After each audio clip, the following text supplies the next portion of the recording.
Well, Liverpool fans, what a victory that was yesterday. What a victory that was indeed yesterday.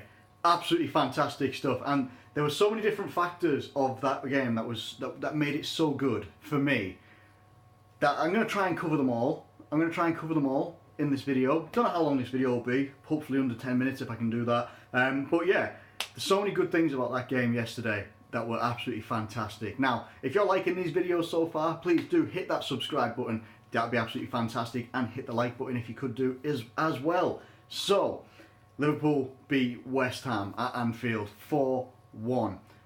And it was really, really good to see us put in that kind of performance after we've had such a good performance, which felt like an absolute lifetime ago against FC Porto. We didn't play for like 13 days or something like that. So we had a lot of time off, a lot of time waiting for us to play, watching teams play in cup games and stuff like that. Just as we're going to, you know, there's other Premier League games happening this weekend. There's the Carabao Cup final between Arsenal and Man City. That'll be a hell of a game, I think. I think Manchester United and Chelsea play today, which plays into a lot of what could happen with Liverpool over this course of the weekend. Do we stay in second position or do we drop down to third? Who knows what's going to happen? All I know right now is that I am buzzing because we put in a hell of a performance. And that's literally all that you can ask of any of your players and of your team, of your club.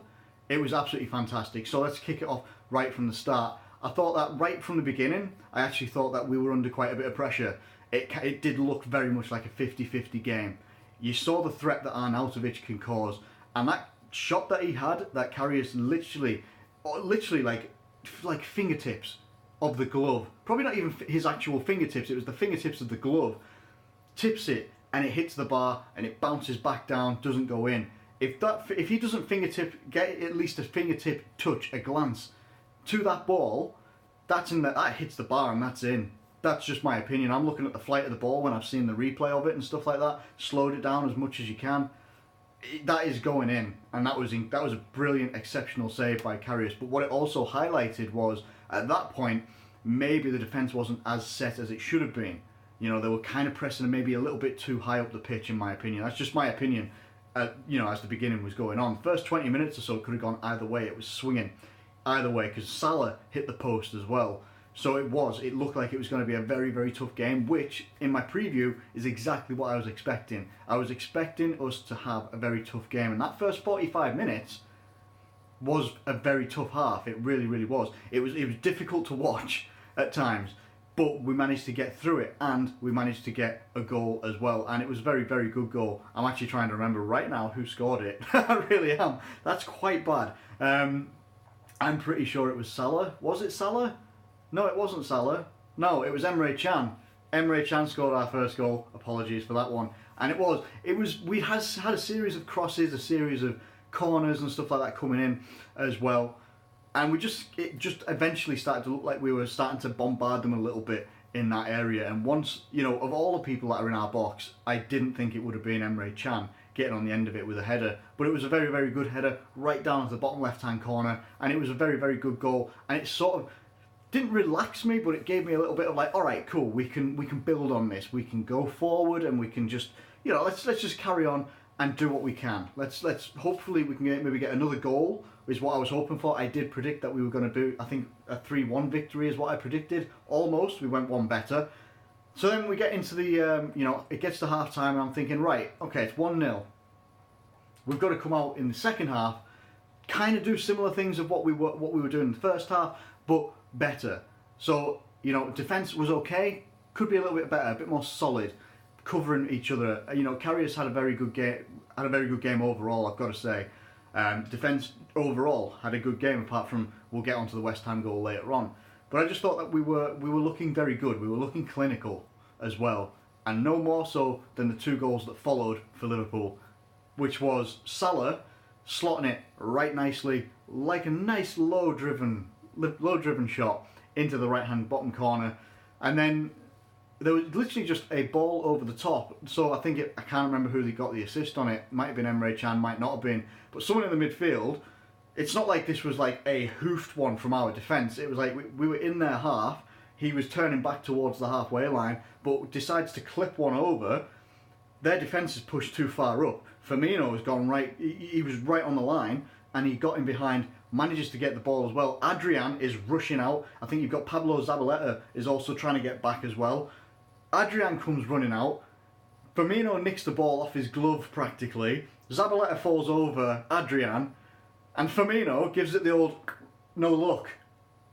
And you know, we are loving the no look. I know opposition fans and that are not loving the no look, and because it was like 4 yards out, who cares? Who cares? Firmino scored the same amount of goals as Pogba. So 3 goals I think Pogba scored this season. Firmino scored 3 no lookers. So I mean, I don't know what that says about anything. But hey, he's absolutely brilliant. He's fantastic. Same as Salah. You know. After that though, we just had a little bit of a thing where I'm like, don't do this, Liverpool. Please don't do this. And Mikel Antonio, however you say his first name, I think it's Mikhail or whatever. Antonio got subbed on.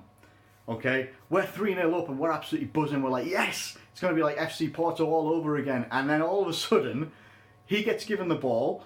For some reason, the left side of our defence was just not there. And that was, I don't entirely know what happened for that to happen. But then Antonio just goes streaming down. And I tell you what, he looked like an absolute bull in a china shop. He really did. He looked massive, but he looked fast. And then he gets this low, again, he gets this, I think it might have even just been a bit outside the box. It was a low shot down into our bottom left-hand corner. I actually did think maybe Karius could have got that. But at the same time, our midfield and defence should have dealt with that before it even gets to Karius. So, it goes 3-1, and I'm thinking, it was early enough in the game, where I think it was before maybe 60 minutes or just after, and I'm thinking it's early enough in the game for them to maybe pick their tails up and be like, right, we can go at these, like it's 3-1. If they made it 3-2, that's when panic stations would have hit Anfield and it would have hit the players. So if it had gone 3-2, it would have been like history repeating itself, and you could probably hear all the media and stuff like that going, oh, Liverpool are bowling it again, and you know, flashbacks of Crystal Palace and like that when we had Suarez and stuff, and we were going for the title. And then all of a sudden, you know, we are starting to play a lot better. What happened that I felt was different was the players didn't lose their heads. You know, it goes 3-1, they concede a goal, they didn't lose their heads and they didn't panic, which was the best thing. And I think a lot of that, especially in the back line, has to be attributed to Virgil van Dijk. Because that guy is cooler than ice. Like, I could go to my freezer right now, pick it up, it's going to be cold. It ain't going to be as cool as Virgil van Dijk. It really isn't. Virgil van Dijk is doing ridiculous things for our defence, not just because he's a very good player, and not because he's the world's most expensive defender of all time, but because he's just got such a cool head about him in our defence, and playing alongside Matip, who in my opinion still isn't playing very well, but he still managed to, you know, it's just, alright, we've conceded a goal, let's just chill guys, we're not going to lose our heads. And I think that transformed up the pitch. It really did. So Virgil van Dijk is very cool, settles the back line. Once that back line and the goalkeeper's settled again, it goes through the midfield, it goes through the attackers. And we were managing the game very, very well. And that was the thing that always comes at Liverpool. When we start to, you know, you can go back to when I think it was Sevilla, 3-3 and stuff like that. You know, when we've had leads and stuff like that, you know, and we've let them go. Arsenal, when we were 2-0 up and they got to 3-2, we brought it back and got to 3-3 this season. You know, we've been accused a lot, and rightfully so, of not being able to manage games. This was an instance in where we managed the game, and Sadio Mané manages to cap off a very good move. Gets a goal himself. He'd hit the post not so long beforehand, and he gets a goal. And what a couple of weeks it's been for Mané, because honestly I think a lot of people were starting to lose faith in him. Gets a hat-trick in the Champions League and he scores a goal against West Ham and almost mimics Firmino's celebration, but just not very well. But I don't care, because he scored a good goal. That's what it's all about. We run out 4-1 victors in the end, and I'm very, very positive. You know, we've now got 103 goals in our entire season. That's amazing. We haven't had that since 13-14 season. You know, we haven't had that amount of goals scored since then. We're now up to second place, so we've got a better goal difference than Manchester United. They play Chelsea today, which is going to be a tough game for both teams. It really will be. I don't know who's in the better form right now. Probably Chelsea, after they had a tough game against Barcelona and that. Whereas they scored a goal at least. Man United had a very tough game against Sevilla, but if anything, they were they were kept out of trouble by David De Gea. It's, how much of a threat do Chelsea present to Man United? Massive. How much of a threat do Man United present to Chelsea? A big amount. But I think, if I'm being honest, not just because I'm a Liverpool fan, I do think that for a Chelsea team, Man United are there for the taking. If they can do what they were doing and play similar to how they did against Barcelona and create all of those threats that they did, could be a tough night. Could be a tough night.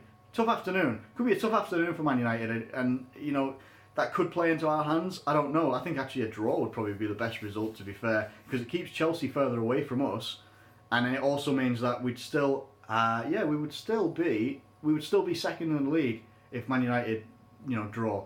Obviously, if they win, they go second and we go third, and you know what? That's absolutely okay, because there's still a lot. I say there's still a lot. There's still a few games to play, but we're now in the final 10 games left of the Premier League, and these 10 games could be, defining, massively defining. There's big games for other teams around us over the next couple of weeks. I think at least the next week anyway. So we'll have Newcastle as well, and Newcastle, again, it's one of those things. People are saying, oh, Man United are going to be playing such and such. I can't actually remember who they're playing, but they're going to be playing, they could be playing maybe what is a bigger team in the league than we will be. So obviously people are saying, oh, Man United are going to be playing this, and Man City are going to be playing these guys, and Chelsea are playing that.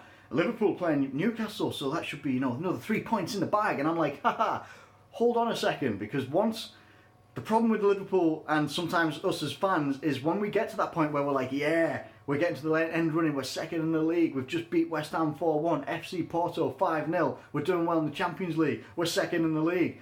The last thing that we should be doing is taking opponents for granted. And that is sometimes what we do with teams like a Newcastle with where they are in the league. Like, don't forget as well, Newcastle, a team that's right down there, they drew with Bournemouth 2-2 yesterday. They were winning 2-0.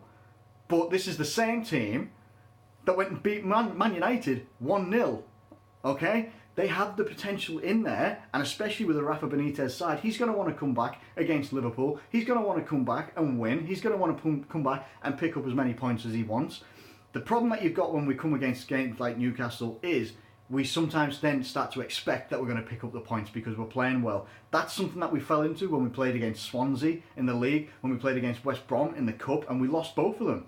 People were all of a sudden questioning, can we manage games and stuff like that? And while these 2 games that we've had against Porto and West Ham are exceptionally positive, our front line is looking fluid as hell. We look really good, quite, a lot better than we have done in recent times defensively, and our goalkeeper looks like he's getting better and better with every single game.